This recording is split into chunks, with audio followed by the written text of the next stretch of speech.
think that's great. I think that's wonderful. And I That's appreciate that. that's very true. Like I had a moment this summer where I went through some things. I had some issues, and I had been working through a lot of mental problems, and surfing and being alone surfing also, Hmm. like not even Yeah. around a crowd. I'm able to. Hmm. I mean, a lot. It's tougher and tougher to do these days, but Hmm. I find spots where the wave may be less than most places, but I could be alone, and It's worth it to be alone. Yeah. it's like you're able to problem solve your own psyche and your own issues. And I started to really work through a lot of emotional stuff just having Hmm. that. And it's amazing, like when you really are confronted with being alone, you really have only yourself to deal with. And it's Yeah. soothing too. Yeah. The ocean Yeah. is that ASMR kind of fidgety kind of, Totally. it is something that is very soothing to the body. I mean, and I love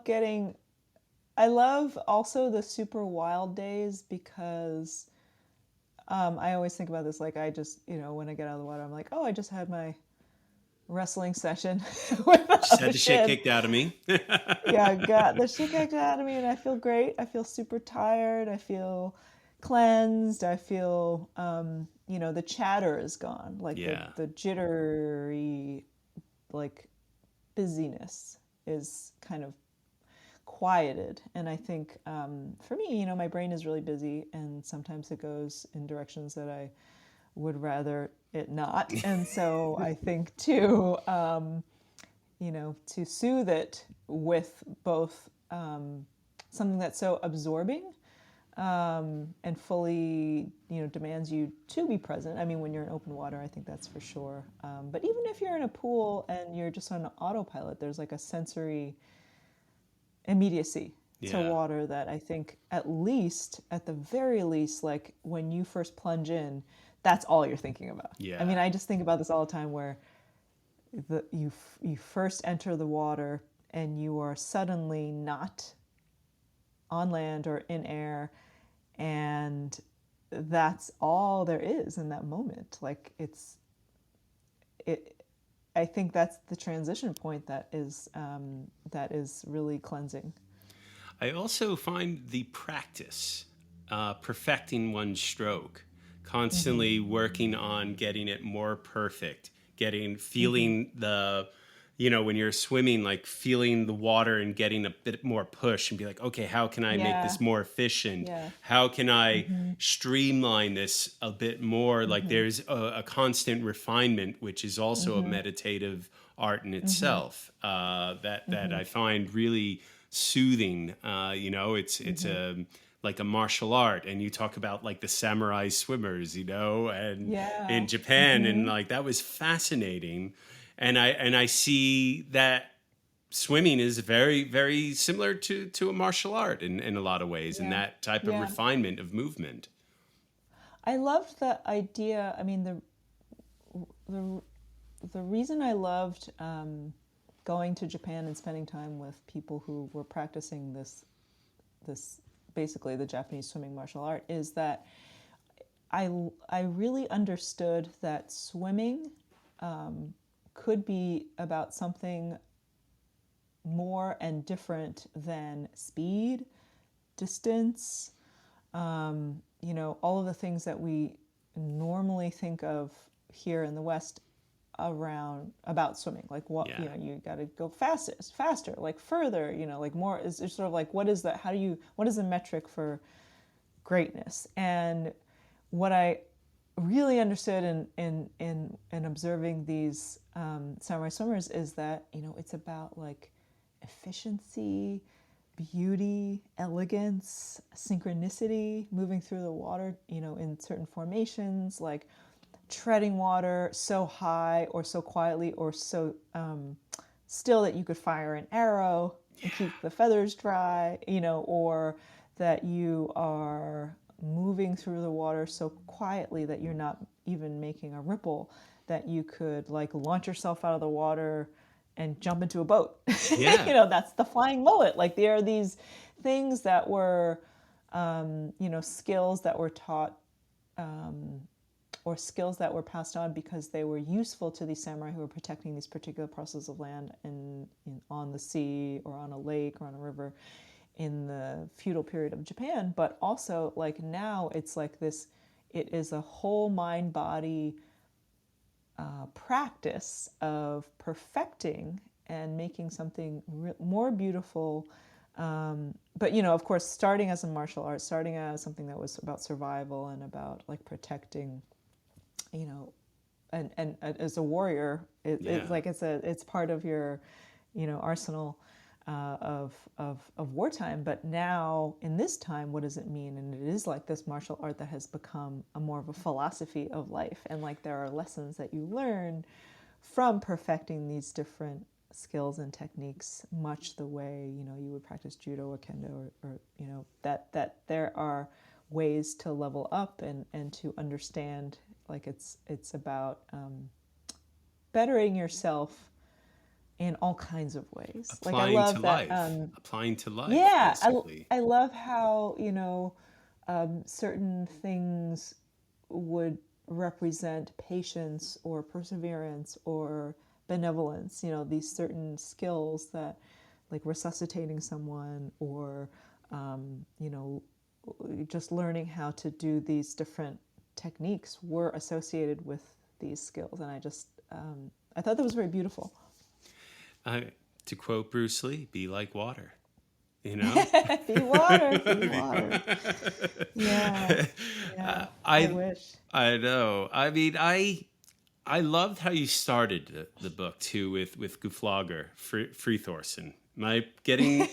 Is that? I mean, Gudliger Friðþórsson. yeah. Gudliger I'm Friðþórsson. butchering it. Sorry. Um, you start basically with survival, and it's his story of survival, and that is like the initial reason why we would swim, right? Like that's the Right. first thing. The first reason humans would develop the skill set to swim is to survive. Whether it's falling off of a boat or falling into water, we need to learn to swim. And I love his story because he becomes this national hero too out of it. I mean, and you got to meet him, which is the coolest thing.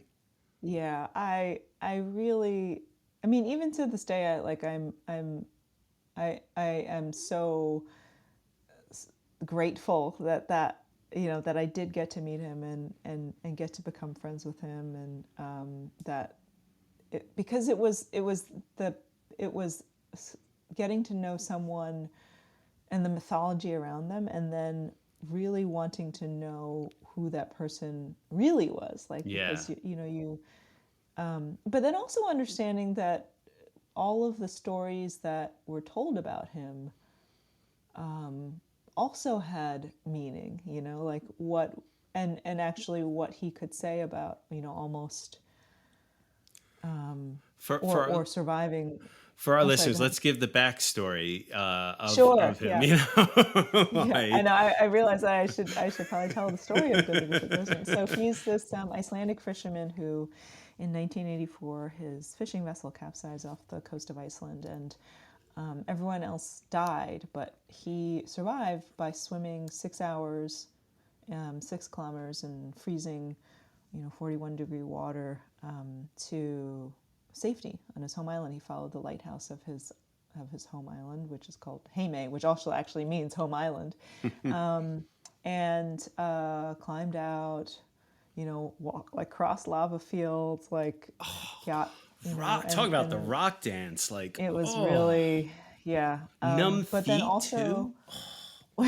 Like your when feet would he be got stumps on that. That would be it, hard. well, yeah, like it was like there was a trail of bloody footprints like in the snow behind him when he was walking up to this house, that he saw with the lights on, and that he, they were not able to discern his heartbeat. They like couldn't, his they didn't understand how he was still alive, and he showed no signs of hypothermia. He was just a little bit dehydrated, and it was like, how did this happen? And it's that, this sort of twofold meaning of the fact that he was a really good swimmer, and everyone in Iceland, it's like, swimming education is mandatory there as part of public school education, and he was also he was a sailor, so he went to navigation school and like really learned how to swim, and also that he had this biological quirk. He had this biological quirk that, which was that his fat was like 2 to 3 times normal human thickness and more solid, and so it allowed him to keep his core body temperature stable, and then he could keep swimming.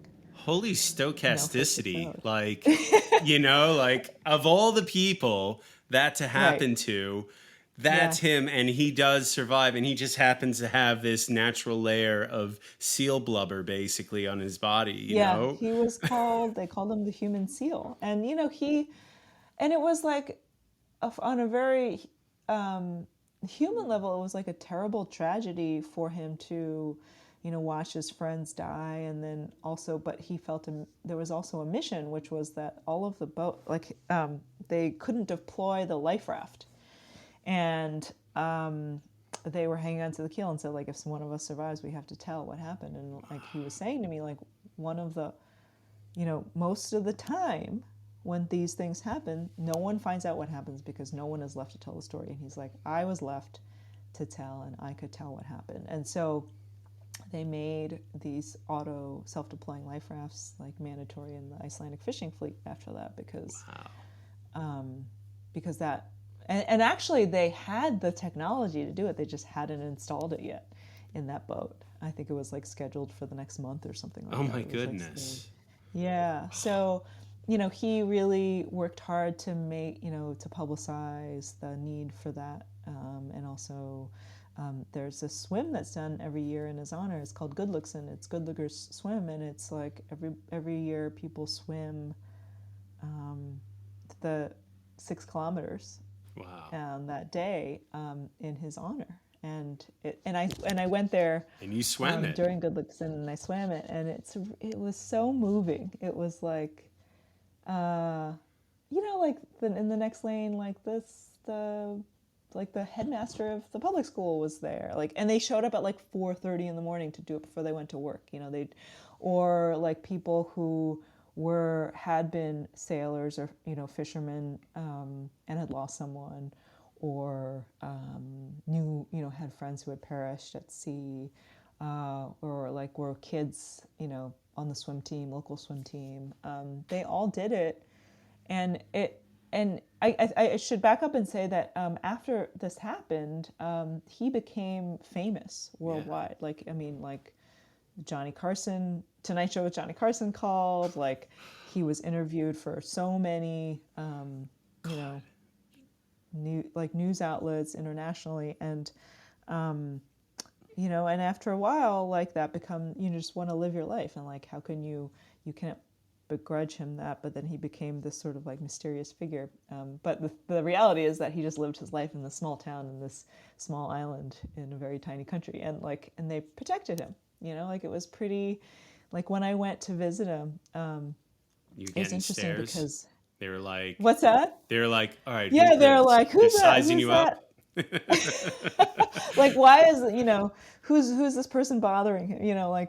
But it was like, it's such a tiny town, and a tiny island, and but he would go, if he goes to like Reykjavik, he gets recognized and people approach him on the street and they remember him and they remember what he could do. And reluctant hero, almost. Yeah, but I think he like understands. It. Yeah, I think that he very much appreciates that people, care, and also, it happened so long ago now that it's something that he's.